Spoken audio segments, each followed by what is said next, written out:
Hi everyone, first BCom students కి depreciation అనే concept వస్తున్నానండి. ప్రీవియస్ వీడియోస్లో డిప్రిసియేషన్ మీద కొన్ని ప్రాబ్లమ్స్ అనేవి చేయడం జరిగింది. ఎస్టర్డే నేను ఒక ప్రాబ్లం పంపించి కంప్లీట్ చేయమన్నాను, కానీ ఎవరికి చేయలేదమ్మా.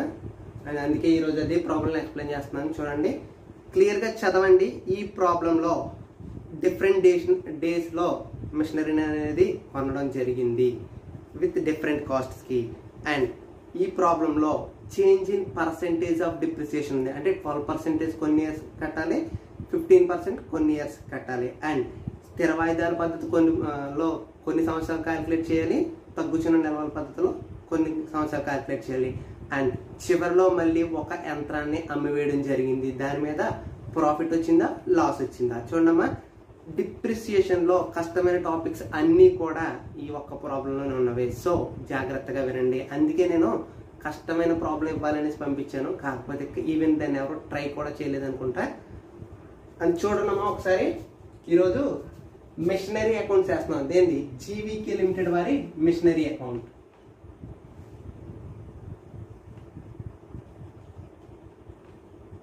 మిషనరీ అకౌంట్ అండి, అంటే తెలుగులో యంత్రాల కథ కదా. మిషనరీ అకౌంట్ వేస్తున్నాను. డెబిట్ సైడ్, క్రెడిట్ సైడ్ అమ్మా. అకౌంట్ అనేది టీ షేప్లో ఉండాలి కాబట్టి టీ షేప్లో వేయడం జరిగింది. సో ఎప్పుడు స్టార్ట్ అయిందండి ప్రాబ్లం అనేది? 1/1/2015 వాడు చెప్పాడు ఈ యొక్క కంపెనీ 31st డిసెంబర్తో క్లోజ్ అవుతుంది అనేసి. సో స్టార్టింగ్ డేట్ ఎప్పుడు? 1/1/2015. ఇక్కడ యాజ్ ఇట్ ఈస్ టు ఏం రాయాలండి? బ్యాంక్. ఇంగ్లీష్లో కూడా బ్యాంక్ ఖాతా కదండి. అంటే ఏం చేసామండి? కొనుగోలు చేసాం. కొనుగోలు చేసినప్పుడు మిషనరీ అనేది మన ఆర్గనైజేషన్లోకి వస్తుంది. సో ఎంత అమౌంట్? 1,23,000. ఓకేనమ్మా. నెక్స్ట్ మళ్ళీ ఎప్పుడు? 1/3/2015 మళ్ళీ ఏం చేసాం? మళ్ళీ బ్యాంకు ఖాతా, బ్యాంక్ అకౌంట్. మళ్ళీ ఇంకొక మిషనరీని కొనడం జరిగింది. ఎంత అండి దానికి సంబంధించిన అమౌంట్? 1,39,000. ఓకేనమ్మా. అక్కడితో అయిపోయిందా? మళ్ళీ అదే సంవత్సరం ఇంకో మిషనరీ కొనడం జరిగింది. అప్పుడైతే ఎంతండి? 31st 8 2015. అమ్మ చూడండి, 31st 8 అంటే 8వ నెలలో ఏమన్నా వాడడం జరిగిందా? జరగలేదు. ఎందుకంటే ఆ నెలలోని లాస్ట్ డేట్లో కొన్నాం. 31st 8 2015 అన్న 1/9/2015 అన్న ఒకటేనమ్మా. ఎందుకంటే 31st అనేది 8th మంత్లో లాస్ట్ డే కాబట్టి. ఓకేనమ్మా. మళ్ళీ ఇక్కడ బ్యాంక్ అకౌంట్. మళ్ళీ ఏం చేసామంటే 1,46,000కి మిషనరీ అనేది కొన్నాం. ప్రీవియస్ ప్రాబ్లంలో మనం చేసినట్టుగానే చూడండి, ఇక్కడ 1 2 3 మిషనరీస్ ఉన్నాయి, డిఫరెంట్ డేట్స్ లో ఉన్నాయి. అంటే ఒకటి 1/1/2015 అంటే ఇది సంవత్సరం మొత్తం ఉంది. సో దీని మీద సంవత్సరం మొత్తానికి డిప్రిసియేషన్ క్యాలిక్యులేట్ చేయాలి. నెక్స్ట్ 1/3/15 ఇది ఆర్గనైజేషన్ లో ఎన్ని నెలలు ఉందండి? 3 నుంచి 12 వరకు స్టార్ట్ చేస్తే 10 months ఉంది. సో 10 months కి డిప్రిసియేషన్ అనేది క్యాలిక్యులేట్ చేయాలి. నెక్స్ట్ 31st 8 ఆర్ 1/9/2015 అన్న ఆర్గనైజేషన్ లో 4 months మాత్రమే ఉంది. సో 4 months కి డిప్రిసియేషన్ క్యాలిక్యులేట్ చేయాలి. అంటే మిషనరీస్ 3 డిఫరెంట్ మిషనరీస్ మీద డిఫరెంట్ టైప్స్ లో పర్సంటేజ్ క్యాలిక్యులేట్ చేయాలి కాబట్టి వర్కింగ్ నోట్ అనేది పెట్టుకోవడం జరుగుతుంది. ఓకేనమ్మా. చూడండి, వర్కింగ్ నోట్ ఇక్కడ రాస్తున్నాను. వర్కింగ్ నోట్ వచ్చేసి మిషనరీ 1 ఎంత అండి? 1,23,000 ఇంటూ పర్సెంటేజ్ ఎంత ఇచ్చాడు? 12% ఇచ్చాడు. అంటే మొదటి 2 సంవత్సరాలకి ఏం చేయాలండి? స్థిర వాయిదాల పద్ధతి మీద పర్సంటేజ్ అనేది క్యాలిక్యులేట్ చేయాలి. ఓకేనా.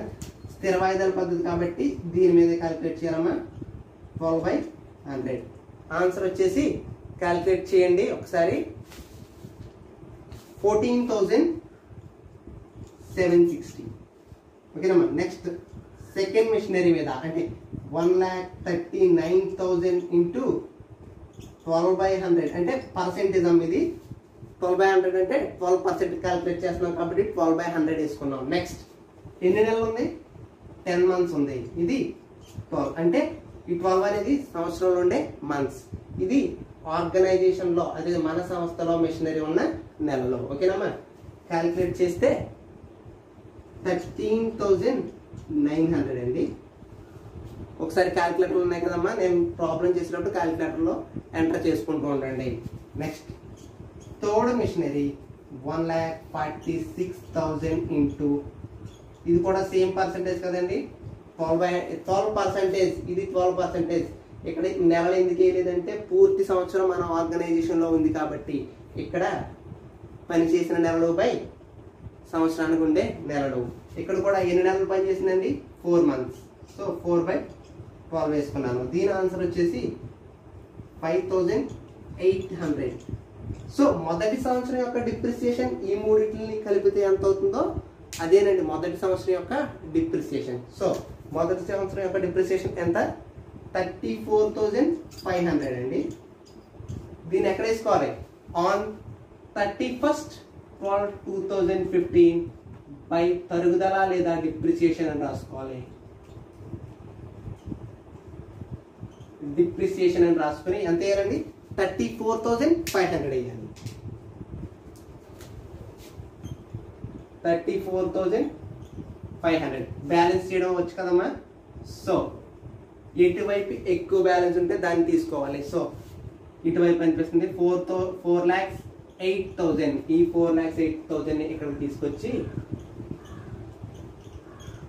క్యాల్కులేట్ చేసి ఇందులోంచి డిప్రిసియేషన్ అనేది తీసేస్తే వచ్చిన ఆన్సర్ ఎంతండి? 3,73,500. దీన్ని ఏమంటారు? By balance brought down, sorry carry down లేదా తేల్చిన నిల్వ. నాకు తెలిసి ఈ బ్యాంక్ ఖాతాలో తేల్చిన నిల్వలు ఆల్రెడీ మీకు వచ్చేసి ఉంటాయి, కానీ క్యాల్కులేషన్ పార్టే కొంచెం డౌట్ ఉంటుందమ్మా. అందుకే నేను ఈరోజు క్యాల్కులేషన్ పార్టే ఎక్కువ చెప్దాం అనుకుంటున్నాను. చూడండి, నెక్స్ట్ ఈ అమౌంట్ ఏం చేయాలండి? 1/1/2016కి టు తెచ్చిన నిల్వ ఎంతమ్మా? తెచ్చిన నిల్వ వచ్చేసి 3,73,500. ఓకేనండి, ఈ అమౌంట్ ని ఇక్కడ తీసుకురావడం జరిగింది. ఇప్పుడు అసలైన ట్విస్ట్ అనుకోండి, ఏమన్నా అనుకోండి. ఇక్కడ ఏం చెప్పండి? ఫస్ట్ 2 years డిప్రిసియేషన్ ఎలా క్యాలిక్యులేట్ చేయమన్నాడు? స్థిర వాయిదాల పద్ధతిలో క్యాలిక్యులేట్ చేయమన్నాడు. ఇక్కడ ఆల్రెడీ స్థిర వాయిదాల పద్ధతిలో క్యాలిక్యులేట్ చేసినప్పుడు 12 months కి చేసినప్పుడు ఎంత వచ్చిందండి? 14,760 వచ్చింది. అంటే నెక్స్ట్ ఇయర్ లో కూడా అదే డిప్రిసియేషన్ కదండి. దేనికి? స్థిర వాయిదాల పద్ధతికి. ఓకే, ఫస్ట్ ఇయర్ ఏదైతే ఉందో సెకండ్ ఇయర్ కూడా అదే డిప్రిసియేషన్ ఉంటుంది. కానీ ఇక్కడికి వచ్చేసరికి స్థిర వాయిదాల పద్ధతి అంటే అన్ని సంవత్సరాలు కూడా ఏ వాల్యూ మీద కొనాలండి? స్టార్టింగ్ ఇయర్ ఎప్పుడైతే యంత్రం కొన్నప్పుడు వాల్యూ ఎంతో దాని మీద డిప్రిసియేషన్ ఒకే విధంగా అన్ని సంవత్సరాలు చేస్తే దాన్ని ఏమంటారు? స్థిర వాయిదాల పద్ధతి అంటారు. సో యాక్చువల్లీ ఇక్కడ 10 months చేసాం, ఎందుకంటే ఆర్గనైజేషన్ లో 10 months ఉంది కాబట్టి ఇక్కడ 10 months వేసుకున్నామండి, అందుకే ఈ అమౌంట్ వచ్చింది. కానీ ఇక్కడ ఈ అమౌంట్ మీద సంవత్సరం మొత్తం మన ఆర్గనైజేషన్ లోనే ఉంది. ఓకేనా, సంవత్సరం మొత్తం మన ఆర్గనైజేషన్ లో ఉంది కాబట్టి ఈ వాల్యూ మీద డిప్రిసియేషన్ అనేది క్యాలిక్యులేట్ చేయాలి. అది ఎలా వస్తుందంటే అమ్మా 1,39,000 ఇంటూ 12/100 వేసుకుంటే సరిపోతుంది. మనకి ప్రీవియస్ ఇయర్ లో ఓన్లీ 10 months ఉంది కాబట్టి ఈ వాల్యూ వేసామండి. ఇక్కడ 12 months ఉంది. సో అంటే ఇయర్ స్టార్టింగ్ నుండి ఎండింగ్ వరకు ఉంది కాబట్టి మనం పూర్తి డిప్రిసియేషన్ క్యాలిక్యులేట్ చేయాలి. ఇది ఆల్రెడీ సేమ్ క్యాలిక్యులేట్ చేసింది. 1,23,000 ఇంటూ 12/100 అంటే సేమ్ క్యాలిక్యులేషన్ చేయాల్సిన అవసరం లేదు. ఇలా ఎన్ని సంవత్సరాలు స్ట్రైట్ లైన్ చేయమన్నా ఈ అమౌంటే వస్తుంది. కానీ ఇక్కడ 10 నెలలు కట్టాం కాబట్టి ఇప్పుడు మనం 100 ఫుల్ ఇయర్ కి క్యాలిక్యులేట్ చేయాలి. క్యాలిక్యులేట్ చేస్తే వచ్చిన ఆన్సర్ ఎంతంటే 16,680 అండి. అవసరమైతే క్యాలిక్యులేటర్ లో కొట్టి చూడండి. నెక్స్ట్ ఇప్పుడు కూడా ఏం చేయాలమ్మా? ఇక్కడ 4 months ఉంది కాబట్టి ఇది వేసుకున్నాం. ఇక్కడ 12 months ఫుల్ ఉంది. సో మనం ఏం చేయాలి? 1,46,000 ఇంటూ 12/100. దీని ఆన్సర్ వచ్చేసి 17,520 అమ్మా. ఈ 14 ఇది ఎక్స్ప్లెయిన్ చూడండి, 14,760 ఈ మూడు టోటల్ చేస్తే వచ్చిన డిప్రిసియేషన్ ని సెకండ్ ఇయర్ లో వేసుకోవాలి. ఓకేనమ్మా, ఇది వర్కింగ్ నోట్ 1, ఇదండి వర్కింగ్ నోట్ 1. ఇది 2 అమ్మా. ఈ 2 ఎలా అంటే ఇలా. ఓకేనండి, దీని అమౌంట్ ఎంత వచ్చిందంటే 48,960 అమ్మ. ఇది అమ్మ సెకండ్ ఇయర్ ఒక డిప్రిసియేషన్. ఒకసారి మళ్ళీ చెప్తున్నాను, క్లియర్ గా వినండి. ఇక్కడ స్ట్రైట్ లైన్ మెథడ్ లో ఫస్ట్ కొన్నప్పుడు ఏ వాల్యూ మీద అయితే డిప్రిసియేషన్ చేస్తామో ఎన్ని సంవత్సరాలు వెళ్ళినా ఆ వాల్యూ మీద డిప్రిసియేషన్ మాత్రమే వేయడం జరుగుతుంది స్ట్రైట్ లైన్ లో. అలా వచ్చేసరికి ఫస్ట్ కొన్నప్పుడు వాల్యూ ఎంత అండి? 1,23,000, ఇక్కడ 1,39,000, ఇక్కడ 1,46,000. ఇక్కడ మనం యాక్చువల్ గా ఇక్కడ చూడండి 12 మంత్స్ ఉంది కాబట్టి ఇలా క్యాలిక్యులేట్ చేసాం. ఇక్కడ 10 మంత్స్ ఉంది కాబట్టి ఈ క్యాలిక్యులేషన్ ఇక్కడ చేసాం. కానీ ఇక్కడికి వచ్చేసి ఫుల్ ఇయర్ కి ఉంది అసెట్ అనేది, ఫుల్ ఇయర్ అంతా యూజ్ చేసుకున్నాం. సో అందుకే ఎలాంటి మంత్స్ వేయకుండా స్టార్టింగ్ వాల్యూ మీదే డిప్రిసియేషన్ అనేది క్యాలిక్యులేట్ చేసాం. దీని టోటల్ వచ్చేసి 48,960 అండి. ఇది ఎప్పుడండి? 31/12/2016. ఇక్కడ నెక్స్ట్ ఇయర్కి వచ్చేసింది. ఇది ఇయర్ ఎండింగ్ బై డిప్రిసియేషన్. ఓకేనమ్మా, దీన్ని మళ్ళీ ఏం చేయాలి? బ్యాలెన్స్ చేయాలి. 3,73,500 ఇటువైపు తీసుకొస్తే 3,73,500 లోంచి 48,960 తీసేస్తే వచ్చిన బ్యాలెన్స్ ఎంతండి? 3,24,540. ఓకేనమ్మా, దీన్ని ఏమంటారు? తేల్చిన నిల్వ, బ్యాలెన్స్ క్యారీ డౌన్. ఓకేనమ్మా, చూడండి వర్కింగ్ నోట్ 1, వర్కింగ్ నోట్ 2. ఇది ఎలా అండి? Working note 2. ఇలా స్పెషల్ గా చూపించుకుంటే క్లియర్ గా అర్థం అవుతుందండి. ఇక్కడతో స్ట్రైట్ లైన్ మెథడ్ అయిపోయిందమ్మా. ఆఫ్టర్ 2 ఇయర్స్ ఏమన్నాడు? డిప్రిసియేషన్ అనేది 3% ఇంక్రీజ్ చేశాడు. ఇప్పుడు 12% క్యాలిక్యులేట్ చేస్తే ఇది వచ్చింది. మనం ఇప్పుడు 3% ఇంక్రీజ్ చేయాలంటే ఎంత కట్టాలి? 15% క్యాలిక్యులేట్ చేయాలి. అండ్ డిప్రిసియేషన్ మెథడ్ ఏదైతే ఉందో స్థిర వాయిదాల పద్ధతి నుంచి రిటర్న్ డౌన్ వాల్యూ పద్ధతి అంటే తగ్గుచున్న నిల్వల పద్ధతికి అనేది మార్చారు. ఓకేనండి, సో ఇక్కడి నుంచి మనం ఏం చేయాలి? 15% డిప్రిసియేషన్ మీద తగ్గుచున్న నిల్వల పద్ధతిలో క్యాలిక్యులేట్ చేయాలి. ఓకేనమ్మా, తీసేస్తున్నాను చూడండి.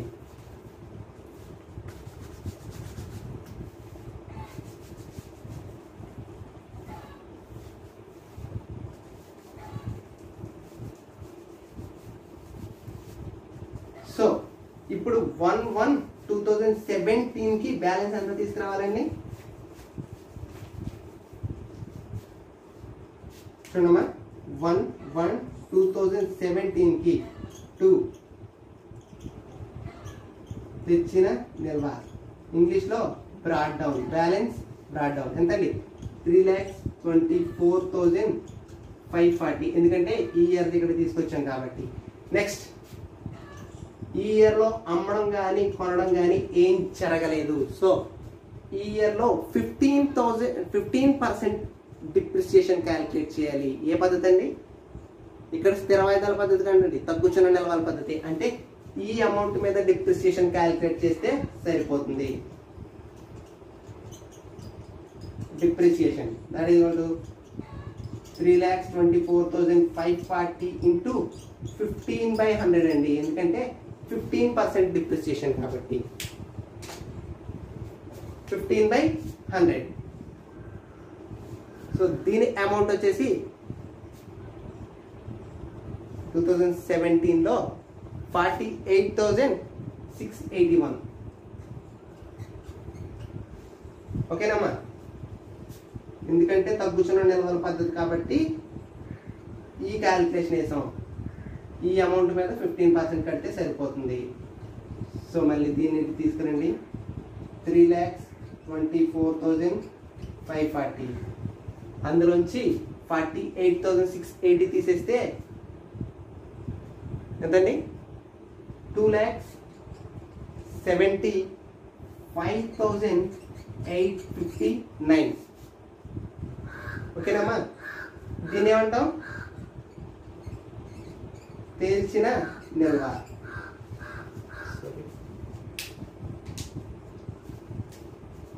తేల్చిన నిల్వ అంటే బ్యాలెన్స్ క్యారీ డౌన్. దీన్ని ఎక్కడ తీసుకురావాలండి? 1/1/2018 టు బ్యాలెన్స్ బ్రాట్ డౌన్. ఎంతండి? 2,75,859. ఓకేనమ్మా. ఇక్కడ 2018లో కూడా సేల్ కానీ పర్చేస్ కానీ ఏం చేయలేదు. సో సేమ్ డిప్రిసియేషన్ ఇదే విధంగా 31/12/2017కి వచ్చేసరికి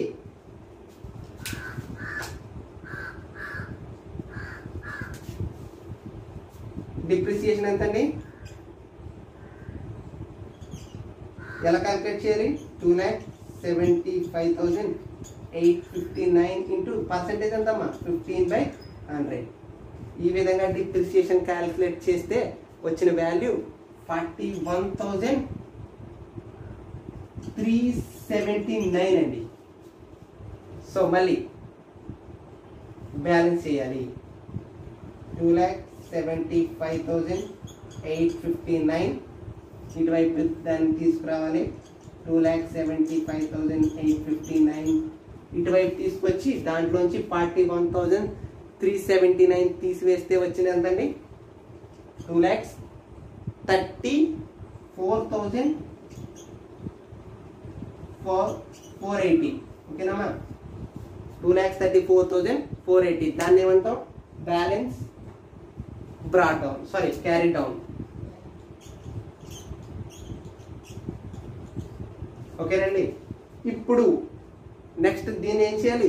నెక్స్ట్ ఇయర్కి ట్రాన్స్ఫర్ చేయాలి, అంటే తీసుకువెళ్ళాలి. అంటే ఇప్పుడు కానీ 1/1/2019కి తీసుకువెళ్ళాలి.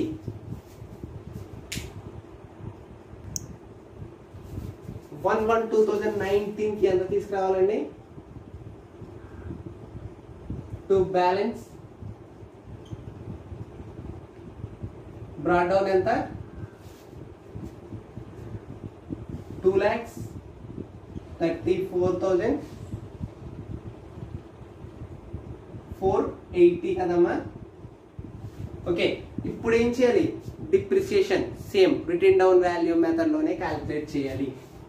ఎప్పుడండి? 31/12/2019 first depreciation by depreciation, I mean తరుగుదల. సేమ్ 2,34,480 ఇంటూ 15% కదమ్మా. 15/100. అమౌంట్ వచ్చేసి 35,712. ఓకేనండి. ఇప్పుడు ఇక్కడతో అయిపోయిందమ్మా. 31/12/2019 1/1/2015 కొన్న అసెట్ అది ఎంతండి? కాస్ట్ 1,23,000 కొన్న అసెట్ ని 1,10,000కి అమ్మివేశాడు. So by bank. కొన్నప్పుడు అయితే బ్యాంక్ డెబిట్ లో వస్తుంది, అమ్మినప్పుడు బ్యాంకు క్రెడిట్ లో వస్తుంది. ఓకేనమ్మా. బ్యాంక్ ఖాతా 1,10,000కి అమ్మివేసడం జరిగింది. ఇప్పుడు మనం ఏం క్యాలిక్యులేట్ చేయాలండి? అమ్మేసిన అసెట్ మీద మనకి ప్రాఫిట్ వచ్చిందా, లాస్ వచ్చిందా? ఓకేనమ్మా. చూడండి, అమ్మేసిన అసెట్ యొక్క వాల్యూ ఎంత? 1,23,000. ఎప్పుడు? 1/1/2015. ఆ ఇయర్ డిప్రిసియేషన్ మనం వర్కింగ్ నోట్ 1లో క్యాలిక్యులేట్ చేసాం. చూడండి, 14,760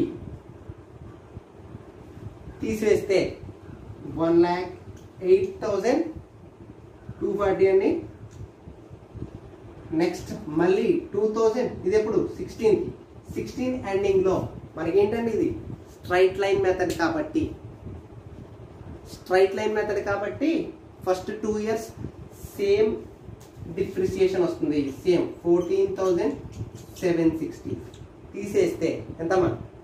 93,480. ఓకేనమ్మా. ఫస్ట్ 2 ఇయర్ స్థిర వాయిదాల పద్ధతి కాబట్టి సేమ్ డిప్రిసియేషన్ వచ్చింది. ఇప్పుడు 2 ఇయర్స్ తర్వాత ఏం జరిగిందండి? పద్ధతి అనేది మారింది. ఓకేనమ్మా. ఇప్పుడు మనం ఏం చేయాలి, వచ్చిన రిటర్న్ డౌన్ వాల్యూ మెథడ్ కాబట్టి వచ్చిన దాని మీద 15% పెడితే సరిపోతుంది. ఇది 12% అండి, ఇది 12%.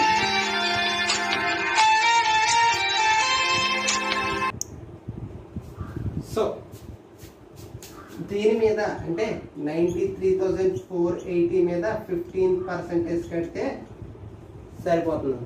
15% కడితే వచ్చిన వాల్యూ అంతా 14,022.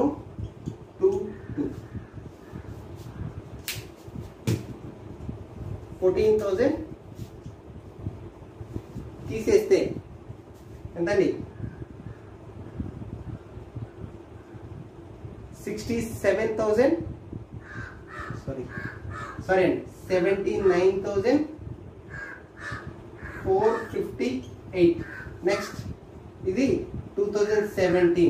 ఇప్పుడు మనకి 2018 డిప్రిసియేషన్ తీయాలి. 2018 డిప్రిసియేషన్ ఎంత అండి, మళ్ళీ 11,918. తగ్గుతూ వస్తుంది చూడండి. తగ్గుతున్న నిల్వల పద్ధతి అనేది అసెట్ వాల్యూ తగ్గుతూ వస్తుంది, దాని మీద డిప్రిసియేషన్ కూడా తగ్గుకుంటూ వస్తుంది. అందుకే దీన్ని తగ్గుచున్న నిల్వల పద్ధతి అన్నారు. ఓకేనమ్మా. తీసేస్తే 67,540 2018.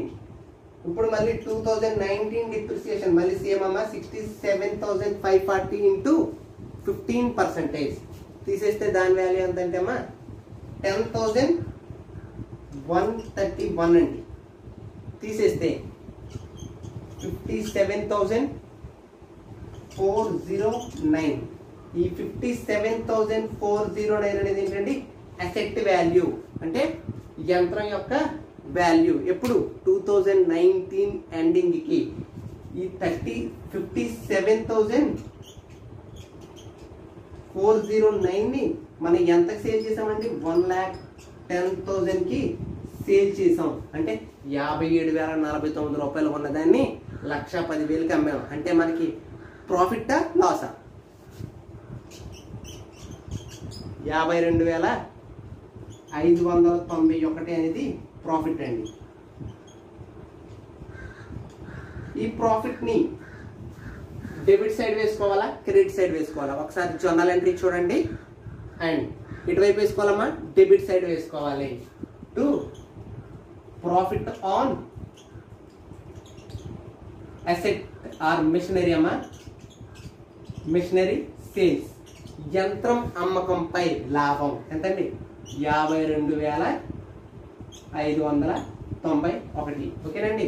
ఇప్పుడు మళ్ళీ ఇటువైపు ఎక్కువ ఉంది, ఇటువైపు ఎక్కువ ఉంది కాబట్టి దీన్ని ఏం చేయాలి, టోటల్ చేయాలి. 2,87,071 అంటే ఇటువైపు తీసుకొస్తే 2,87,071 నుంచి 1,10,000 ప్లస్ 35,712 తీసివేస్తే వచ్చిన బ్యాలెన్స్ ని ఎంతండి, 1,41,899 అమ్మా. ఇంకా 1,41,899 బై బ్యాలెన్స్ తేల్చిన నిల్వ. ఓకేనండి. దాన్ని మళ్ళీ అక్కడ తీసుకురావాలి, 2020 తీసుకొచ్చి వదిలేస్తే సరిపోతుంది. ఏమని రాస్తామండి ఇక్కడ, 1,41,899 టు తెచ్చిన నిల్వ. ఓకేనమ్మా. ఏమన్నా డౌట్స్ ఉంటే క్యాలిక్యులేషన్ పార్ట్లో దయచేసి నన్ను అడగండి. ఓకేనమ్మా. రేపటి నుంచి మాత్రం వేరే కాన్సెప్ట్ యాన్యుటీ మెథడ్ అని చెప్పానమాట. మనకే స్ట్రైట్ లైన్ మెథడ్ వచ్చు, డిప్రిసియేషన్ స్ట్రైట్ లైన్ మెథడ్ వచ్చు, డిప్రిసియేషన్ మీద రిటర్న్ డౌన్ వాల్యూ మెథడ్ వచ్చు. కానీ యాన్యుటీ మెథడ్ డిగ్రీ లెవెల్ అండి.